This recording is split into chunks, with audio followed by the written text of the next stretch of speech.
Olá a todos, bem-vindos ao canal da Raízes. Eu sou a Leila e hoje vou estar à conversa com a Eunice Maia, da Maria Granel. Olá Eunice, obrigada por teres aceito o meu convite. Eu é que agradeço imenso.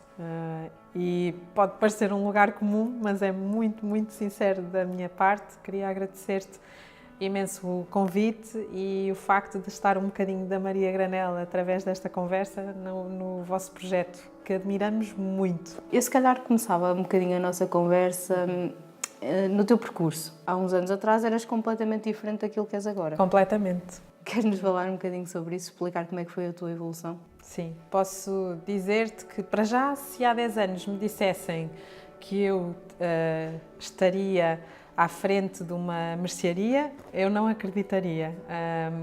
E posso dizer-te que se houve esta mudança, esta revolução na minha vida, foi de facto graças à Maria Granel.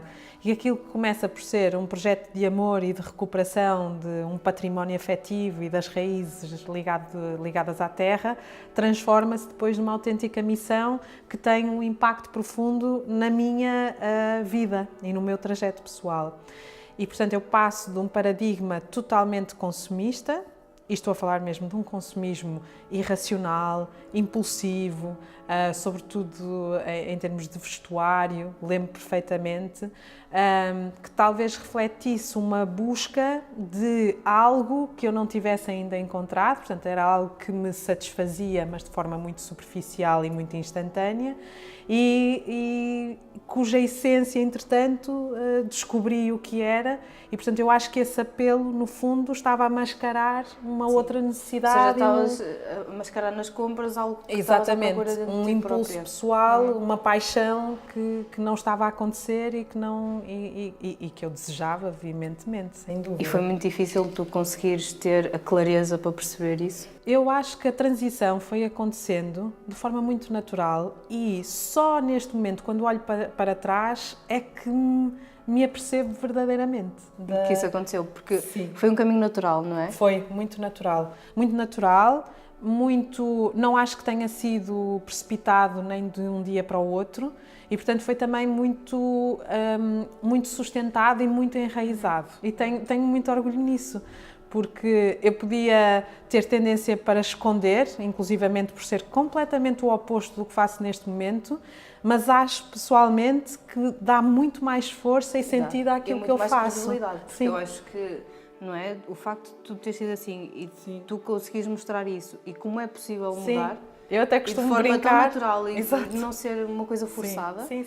Não é? Eu acho que é ótimo. Eu acho que é um exemplo para toda a gente que acha que isto é completamente impossível. Sim. Que nunca se vão ver livres dessa adição pelas compras. Aliás, eu costumo dizer isso. Se eu conseguir, qualquer pessoa consegue. Sabes que eu nunca fui assim, não é? Eu sempre fui aquela pessoa que detesta ir às compras. No entanto, eu sinto também que tenho feito muitas mudanças ao longo dos últimos anos e que nenhuma delas também foi forçada. Sim. Ou seja, eu acho que quando tu começas a ficar consciente sobre determinadas coisas, tu deixas de fazer coisas que já não se identificam com aquilo que tu és. E é uma coisa natural, é uma coisa que acontece. Porque eu acho que quando tu te impões esse tipo de coisas, a probabilidade disso correr mal é muito não é superior. De coração, não é? Tu estavas a dizer há pouco e eu revi-me completamente, estavas a falar da tua experiência de regressar e de encontrar um aeroporto cheio de estímulos e de luzes. Eu já não entro num centro comercial, ou quando entro é por um motivo de força maior e não consigo encontrar aquilo de que preciso, ou vou encontrar-me com alguém, mas faz-me agora uma confusão que nunca na vida me tinha feito e perturba-me mesmo, não me identifico de todo. Sim. Então significa mesmo que o paradigma que eu hoje vivo é contrário. Eu acho que estou mesmo em contraciclo e, portanto, não me revejo de todo e não me sinto bem. É mesmo até com... Eu compreendo perfeitamente, porque é como se tu entrasses num sítio em que as energias são completamente opostas às tuas. Sim. Então tu automaticamente sentes-te mal. Sim. E procuras sítios onde te sintas bem. E são sítios calmos, são sítios onde não existe este consumo, são sítios em que não existem estímulos, digamos assim, não é? Portanto, é um caminho natural. Sim, e dou conta também, isto é interessante, não tendo qualquer passado de ativismo ou de consciência ambiental, mas dou conta que, mesmo em termos familiares, sempre houve um imenso respeito por estas raízes. E é curioso que eu venho a valorizar todo esse passado exatamente depois de sair do norte e de sair de casa, do lar. E acho que esse trajeto, lá está, também tem muito a ver com esta coincidência da distância e recuperar tudo isso, essas memórias, proximidade com a terra. Por exemplo, onde me sinto mais feliz e onde verdadeiramente carrego baterias é sempre em natureza e em silêncio. E tenho um lado muito contemplativo que só alimento dessa forma. Então, mais uma vez, em contraciclo. Agora, voltando um bocadinho àquilo que tu eras e àquilo que és Sim. agora. Como é que passas de ser uma professora para ter uma loja a granel? É porque é uma mudança, não é? Continuas a contactar com pessoas, não é? É um público Sim. completamente diferente, mas Sim. pronto, já tinhas essa experiência. Mas como é que a Maria Granel surgiu na tua vida? Então, é mesmo muito interessante. E lá está, estou sempre a falar de descobertas e de consciência ou de reflexão que só acontece posteriormente. E há quase que uma força inexplicável, pequenos acontecimentos na nossa vida, pequenos sinais, pequenos pontos, que só fazem sentido depois, porque quando acontecem nós nem atribuímos particular significado. Então, a minha paixão é, sem dúvida, o ensino. E a minha paixão é também, sem dúvida, a Maria Granel. Então são duas paixões que eu acho que são completamente complementares. No caso do ensino, há muito esta preocupação de estar com a geração seguinte e de dar as bases para garantir que o mundo será melhor quando eles estiverem à frente dele. E no caso da Maria Granel há uma missão que é profundamente pedagógica. E, portanto, há um lado que é sempre ensino. Então há uma projeção dos dois mundos um no outro. Exatamente, até porque tu tens o teu programa zero, não é? Exatamente. E vais às escolas sim, e ensinas. ainda hoje, sim. Tal Eu e acho qual. isso fantástico, Sim. porque, por exemplo, primeiro, não é? Já existem várias lojas da Granel em Portugal, certo? Mas eu acho que o que diferencia a Maria Granel das outras é esta tua necessidade de passar. Sim, não tal é? e qual. De informar, de de deixar educar, a semente, exatamente. sim. E eu acho que isso faz toda a diferença. Muito obrigada. Como é que tem sido, mais ou menos, a tua experiência nas escolas? Como é que tem sido o feedback? Tem sido muito bom. Olha, posso dizer-te que ainda hoje fomos em equipa a um dos centros da Casa Pia, aqui em Campo de Ourique.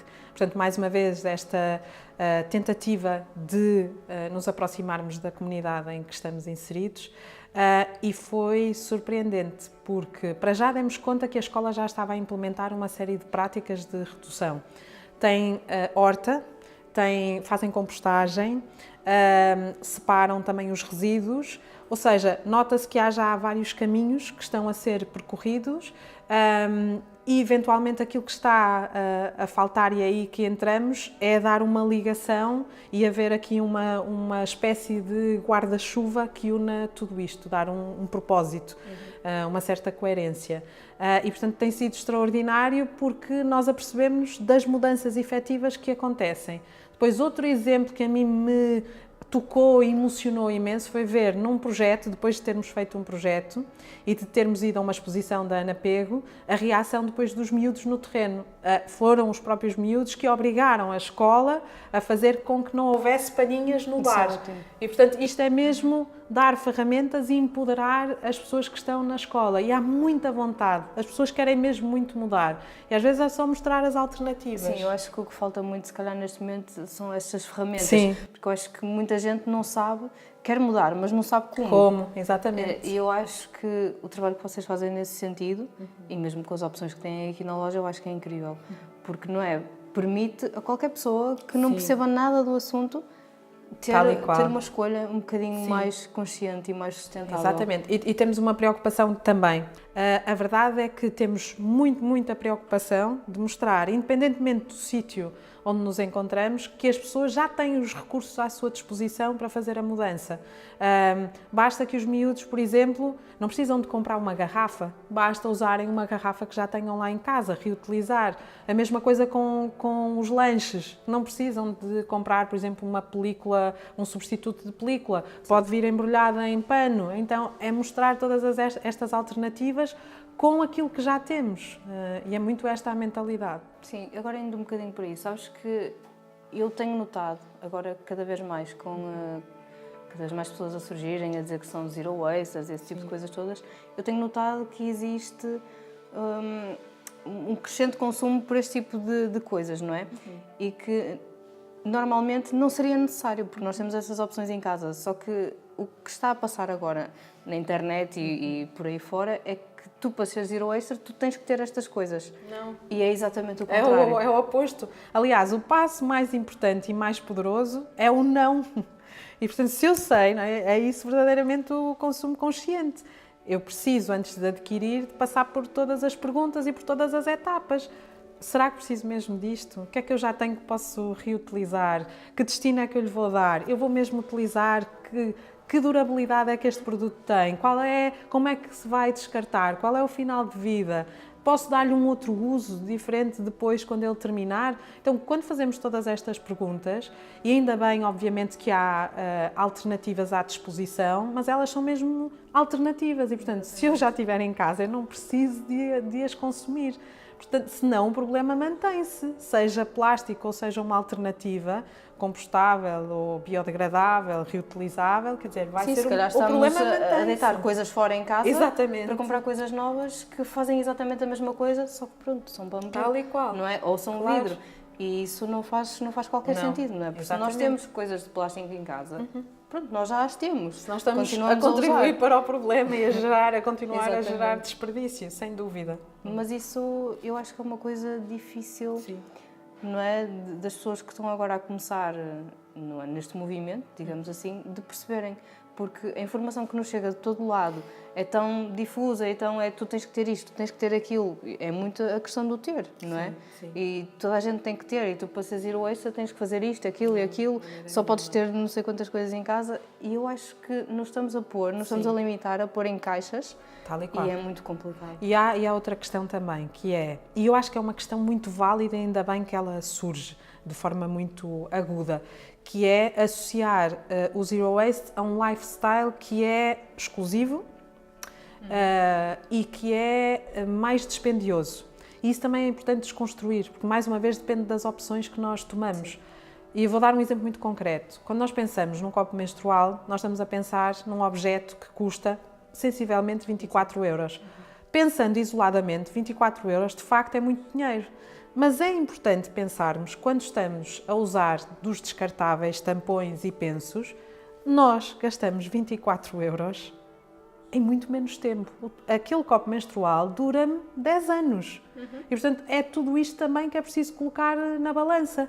E mesmo quando é um objeto que, naquele momento de compra, é de facto, de forma muito objetiva, é um objeto caro, é importante depois comparar com o preço que nós pagamos por descartáveis, que têm uma vida muito mais curta. E neste caso, e sublinho, dou mesmo destaque a isto, porque é importante, o barato sai caro. E em termos económicos e em termos ambientais. Então é importante também ter isso em conta. E em termos de saúde, neste Sem caso dúvida, exatamente. E neste caso ainda mais, sim. Tal e qual. Eu concordo exatamente com tudo o que tu disseste. Aliás, eu também troquei há algum tempo para o copo. E pronto, é uma revolução. Sim. Não é? É porque uma pessoa primeiro estranha, não é? Que é este objeto um bocado estranho. E é mesmo experimentar. Olha, posso contar porque dou sempre, quando tenho hipótese e alguém me pergunta, não é? Porque há muitas pessoas que têm primeira curiosidade e que demonstram imediatamente uma certa estranheza e inclusivamente alguma repugnância. Sim, aquela aversão. Exatamente. E eu conto sempre que eu tive uma primeira experiência. Eu encontrei o copo a primeira vez em Espanha numa viagem. E pensei que era a solução para mim, porque tinha fluxo extremamente abundante. E então a minha primeira experiência foi horrível. Eu jurei a mim mesma que nunca iria utilizar copo menstrual porque correu muitíssimo mal. E depois, entretanto, quando recebemos aqui em loja, o contacto que fiz com a nossa fornecedora e com a representante, falaram-nos da possibilidade de haver uma conversa para explicar, sem tabus, numa conversa muito intimista, como é que funcionava o copo. E eu agradeci imenso e fiquei muito na expectativa dessa conversa, para perceber o que é que teria falhado na primeira utilização do outro copo. E, efetivamente, faz toda a diferença quando é a pessoa que teve a experiência a contar-te e a dar-te dicas. E eu pensei, não, houve aqui qualquer coisa que eu fiz mal, percebi o que era, tinha a ver com a colocação e a retirada por causa do vácuo, e a partir daí, olha, nunca mais larguei, portanto... Agora vou pegar um bocadinho na parte que tu disseste dos fornecedores. Não tem assim um fio muito condutor, mas eu sei que tu tentas que os teus fornecedores sigam um bocadinho os princípios que tu tens aqui na loja. E quando eles não o fazem, tu insistes e tu tentas, e que já tiveste muitos casos de sucesso de pessoas que alteraram os seus modos de envio não é? Para cumprirem estes requisitos, entre aspas. Acho que é muito importante começar pela parte da frustração, porque embora sejamos e façamos por isso uma loja de desperdício zero, nós produzimos muito desperdício, muito do qual plástico, porque continuamos a receber muitos dos produtos em embalagens de plástico. Então, há vários esforços que desenvolvemos em simultâneo. Num primeiro contacto, quando falamos com o fornecedor, falamos sempre do nosso conceito e tentamos trazer o fornecedor para a missão e que adapte o seu produto à nossa missão. Não é muito fácil, até porque estamos a falar de produtos que já estão há muito tempo no mercado e que já têm uma embalagem pré-definida e, portanto, alterar a cadeia de produção para esses fornecedores, às vezes que são produtores pequenos, que se esforçam e que têm muito investimento, alterar um aspecto só para aquela loja e manter a outra cadeia, isto não é muito fácil nem é muito sustentável. Mas o que fazemos isto é um trabalho a longo prazo, estamos a falar de 4 anos de trabalho constante. Não havendo hipótese de substituir o plástico por outro material, nós recebemos em grandes quantidades. Embora, por exemplo, em alguns produtos em fase experimental, nós não tenhamos grande margem de manobra, então nem sempre é fácil que isso aconteça logo do início. Depois temos pequenas vitórias, quando, sobretudo, isso acontece muito e tenho de elogiar muito, sobretudo, os produtores nacionais, com quem temos uma relação muito próxima, e posso falar-te, por exemplo, das infusões Herbas, chegam-nos em saco de papel. Posso falar-te também dos chocolates da Casa do Bosque, que no caso da Maria Granel chegam a cerca de 10 chocolates, às vezes até mais, numa só embalagem. E cá está, estamos a falar de um rácio de material por produto que é muito menor.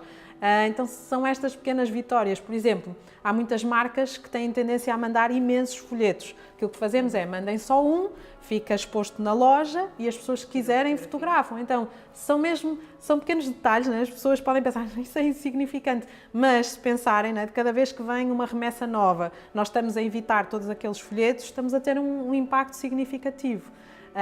Isto sem falar, obviamente, em termos de sacos e de recipientes que as pessoas trazem, então aí é mesmo uma grande Sabes, vitória. eu também acho que provavelmente os teus fornecedores, antes de tu falares com eles sobre isso, se calhar eles nem tinham consciência dessas coisas, ou seja, tu também os puseste a pensar em alternativas. E sabes que é muito desafiante e cada vez mais, é uma área muito interessante do próprio negócio, que é tu teres o privilégio enorme de estares a contactar com fornecedores e muitas vezes desenvolveres com eles um novo tipo de embalagem. Nós, por exemplo, fazemos muita ponte entre alguns dos nossos fornecedores e a Vegware. E sabemos, por exemplo, que a Vegware já cedeu material para que os produtos pudessem vir acondicionados noutro material que não plástico. E, portanto, estamos a falar de soluções compostáveis de origem vegetal. E temos muitas histórias assim. Por exemplo, temos também um fornecedor com quem temos vindo a contactar que conseguiu desenvolver uma embalagem para algas à base de algas. Então, é interessante ver estas sinergias a acontecerem. Sim. Eu acho que são estes pequenos passinhos que fazem a diferença toda, e isso é incrível. Mudando outra vez de assunto. Tu aqui na tua nova loja em Campo de Ourique tens uma mesa. E eu queria que me falasse um bocadinho da mesa. O que é que esta mesa representa? Então, a palavra que eu associo imediatamente à mesa é comunidade. E se repararem, mesmo em termos espaciais, a mesa tem um lugar de destaque. Porque é à volta da mesa, mesmo em nossa casa, que acontecem os melhores momentos. Os momentos de partilha. Depois tenho de dizer, não é? Eu sendo minhota adoro comer. E, portanto, a mesa para mim é um sinal de prazer, não é? De comunhão, E lá está, de companheiro, é aquele que come o pão comigo. Então, sentar à volta da mesa às pessoas é dar o melhor que nós temos, tentar receber as pessoas também da melhor forma que sabemos, com muito carinho, não é? Porque acho que tentamos passar, de facto, essa forma de estar, que é a dos afetos. E, portanto, quando abrimos a nossa casa e sentamos as pessoas à mesa, acho que está tudo dito nesse gesto. É trazer a comunidade, retribuir à comunidade também a forma como nos recebe, e sentimos mesmo esse carinho enorme por parte das pessoas. Somos muito gratos por isso e é uma forma de retribuir não só em termos de afetos, mas também em termos de conhecimentos, de receber conhecimentos por parte de quem nos visita e de podermos também de alguma forma partilhar aquilo que aprendemos. E é assim com estas pequenas coisas que se mudam consciências, não é? Acreditamos mesmo nisso, sim. Agora, só mesmo para acabar, a revolução começa aqui. Sem dúvida. E o aqui quer dizer em cada um de nós, no interior.